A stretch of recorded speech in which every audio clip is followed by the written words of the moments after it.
ఒక సంచి తీసుకొని మన ఊరి బండి వేసుకొని మా పొలం దగ్గరికి వచ్చేసాను. కొన్ని కాయలు తీసుకొని రేపు తిరుపతికి వెళ్ళాలనేసి. అవి ఏం కాయలు ఈ వీడియో లాస్ట్ వరకు చూడండి, మీకు తెలుస్తుంది. ముందుగా ఈ కర్రీకి వాడే అరటికాయలు కొన్ని కోసుకురమ్మని మా అమ్మ.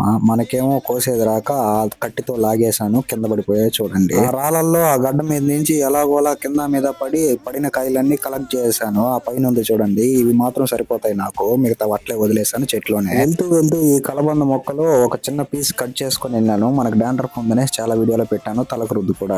కోసిన తర్వాత ఇంకో చెట్టు దగ్గరికి వెళ్ళి గల మొత్తం మాగడానికి రెడీగా ఉంది, నువ్వు ఆ గెలని కట్ చేసుకొని వచ్చేయి అనేసి మా అమ్మ మళ్ళీ ఇంకో పని చెప్పింది. ఆ గెల మొత్తాన్ని కట్ చేసి సంచిలో వేసుకొని ఇంటికి వచ్చేసాను. మా అమ్మ వాటినన్నిటిని బాగా నీట్ గా బ్యాగ్ లో సర్ది పెట్టేసింది. మార్నింగ్ లేస్తానే తిరుపతికి వెళ్ళాలని. నిన్న చెల్లెలేసి తిరుపతికి వచ్చేసాను. అసలు తిరుపతికి ఎందుకు వచ్చానని నెక్స్ట్ వీడియోలో అప్లోడ్ చేయను, ఎందుకంటే మన ఇంట్రోవర్ట్ కాబట్టి ఆడ వీడియోలు తీయలేదు. వచ్చాను అనేసి మా బంధువులు నాకు కాఫీ ఇచ్చారు, టీ తాగననేసి. ఈ వీడియో కింద నచ్చితే ఫాలో, సబ్స్క్రైబ్ మర్చిపోవద్దండి. ఈ వీడియో నచ్చుంటే బనానా అని కామెంట్ చేయండి. ఉంటా మరి, బాయ్.